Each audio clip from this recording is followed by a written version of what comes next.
It's easy to imagine that every movie experience you've ever had was the same for everyone else who experienced it around the world. You probably imagine that movie titles, characters, and stories are identical whether you watch them in America, the United Kingdom, China, Japan, or otherwise. But that's not actually the case at all. For a number of different reasons, various elements of movies are changed for certain countries. In this video, we'll take a look at just a few examples of when that happened. Here are 10 movies that were forced to change for other countries.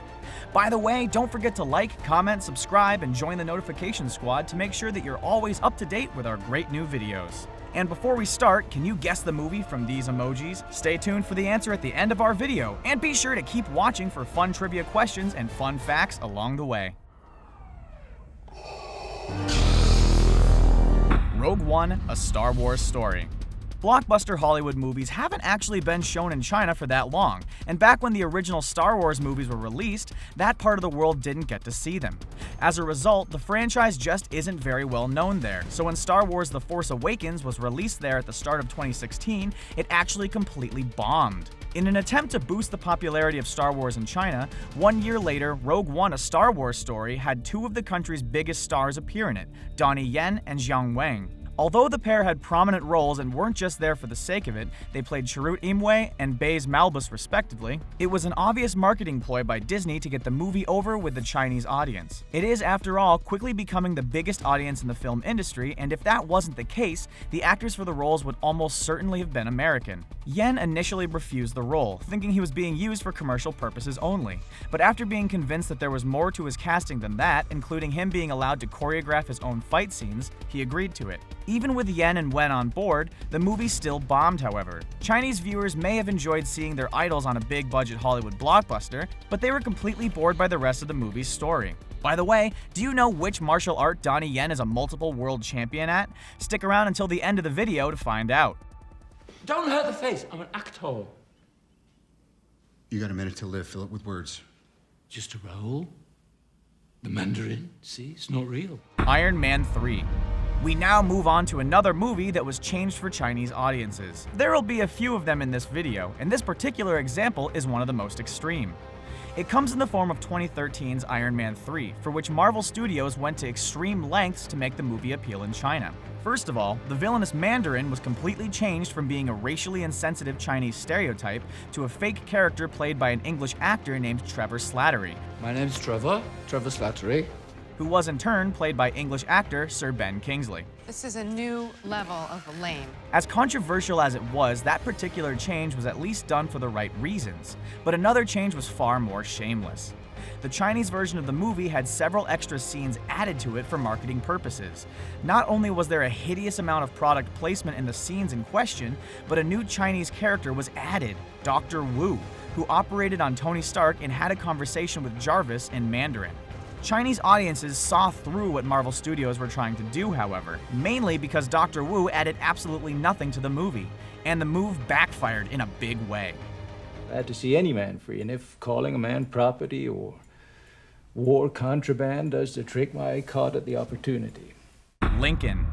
Steven Spielberg's epic historical drama Lincoln opened internationally in 2012, but it quickly ran into a problem. Although a vast majority of people outside of the United States knew about Abraham Lincoln being an iconic American president, very few knew about his important roles in the Civil War and the Emancipation Proclamation, both of which were important aspects of the movie's story. In order to make the movie more appealing to foreign audiences, Spielberg and screenwriter Tony Kushner created an introduction for the movie that detailed some important American history using title cards and actual black and white photos from 1865. Legendary composer John Williams even wrote a score for the additional segment. Moreover, for the Japanese release of the movie, Spielberg himself actually appeared on camera to address the audience before the additional segment began. As a result, foreign audiences actually understood what was going on in the movie, which made it far more enjoyable for them than it otherwise would have been. But I see through you! Doctor Strange. We're back in the Marvel Cinematic Universe now, this time with Doctor Strange. The 26 offering was subject to a major character alteration because Marvel Studios didn't want to offend its Chinese audience. The character known as the Ancient One, who was typically presented as being a Tibetan male in the comic books, was played by white British female Tilda Swinton. The reason was because the Chinese government doesn't recognize Tibet as an independent country. Had the movie included a Tibetan character, it would have ran the risk of alienating China as an audience, and one of the biggest movie-watching countries on the planet would have refused to watch it. Of course, in turn, Marvel Studios were accused of whitewashing, which was frankly quite strange, given that the same movie gave the role of Baron Mordo, who was usually a white Transylvanian male in the comic books, to Chiwetel Ejiofor, who is black. When it comes to issues like these, movie studios really can't win with some critics, no matter what they do. Doctor Strange was a hit with Chinese audiences, however, as it grossed a whopping $110.3 million there, making it the largest foreign market for the movie. People of Panem, we fight! We dare to end this hunger for justice! The Hunger Games: Mockingjay Part 1. China is only allowed to approve 34 Hollywood movies for mainland screening each year, and they insist that 14 of those movies must be presented in either 3D or IMAX, as Chinese audiences have proven themselves to be big fans of movies in those formats. Lionsgate used this to their advantage with 2014's The Hunger Games: Mockingjay Part 1. The first part of the franchise's finale, which was actually released in February of 2015 in China, was converted to 3D specifically for Chinese audiences after the previous installment of the franchise had performed badly there with no such conversion. The marketing tactic worked, as Mockingjay Part 1 earned $31.4 million in China in its opening week, which was more than the previous movie, Catching Fire, had earned in its entire run in the country. Toy Story 2.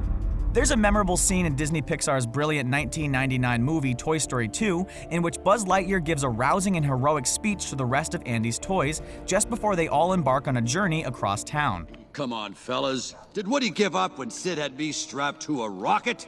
No. During said speech in the American release of the movie, an American flag appears behind him and the American national anthem, the Star-Spangled Banner, plays in the background. However, for the international release of the movie, this scene was changed as it was seen as being too uniquely American. The flag was changed into a spinning globe, and legendary composer Randy Newman wrote a new score specifically for it, called One World Anthem, which played instead of the Star-Spangled Banner. For any non-Americans watching, would you have been remotely offended or any less satisfied with Toy Story 2 as a movie if the Star-Spangled Banner and American flag had been left in? This one just seems unnecessary to us. Hello, I am a nerd from the Nerd Brigade, here to nerd out on all your audio and visual needs. Pixels. In 2015, at around the same time that Adam Sandler's Pixels movie was released, Sony was subject to a cyber attack by what many people believe to be hackers acting on behalf of the North Korean government. Let's just back it up a moment. As a result of the cyber attack, a lot of sensitive information was leaked onto the internet, including a number of emails that revealed information about changes that had been made to the movie for its release in China. A line of dialogue was removed that spoke about a communist conspiracy as it was deemed unsuitable. A scene in which the movie's arcade-themed bad guys attacked the Great Wall of China was also deleted, as not having it in the movie made absolutely no difference to the story as a whole, and it might have upset the Chinese audience had it been left in, which is kind of understandable when you consider its cultural importance. The changes didn't help, however, as Pixels made a meager $15.3 million in China. I don't want to hear another word out of you. Pirates of the Caribbean: At World's End.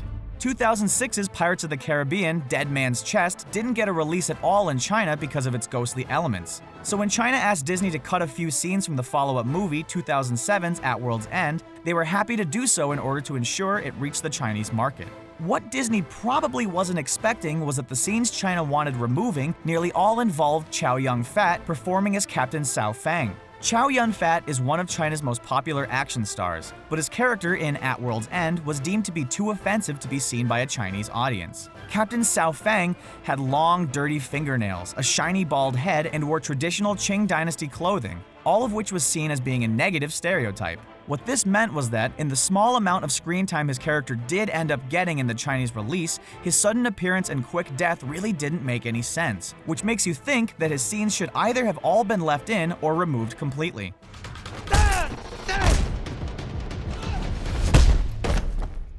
Captain America: The Winter Soldier. Captain America: The Winter Soldier is unique on this list in that one particular scene was customized in many different ways specifically to appeal to a number of different countries' audiences around the world. The 2014 Marvel Cinematic Universe offering saw the titular superhero, also known as Steve Rogers, still adjusting to life in the modern world after being removed from ice 70 years after crash landing in it. This included him having a list of things he needed to see, do, and experience in order to catch up with modern pop culture. When Sam Wilson, the character who went on to become Cap's fellow Avenger Falcon, recommends that Steve listens to Marvin Gaye's soundtrack to the film Trouble Man, we see him add it to his list. At that point, we see the list itself, and it is the list that is customized for different audiences around the world. For example, the American version of the list has I Love Lucy on it, the British version has Sherlock on it, the Australian version has Steve Irwin on it, and the South Korean version has Old Boy on it. It's a really cute little Easter egg that showcases Marvel Studios' impeccable attention to detail brilliantly. The Avengers. 2012's The Avengers is another unique entry on this list because it isn't anything in the movie that was changed for a particular country's audience. It was the title of the movie itself. In this case, it's the name of the movie for its release in the United Kingdom and Ireland. Instead of simply being called The Avengers, it was called Avengers Assemble in those countries. The reason for that?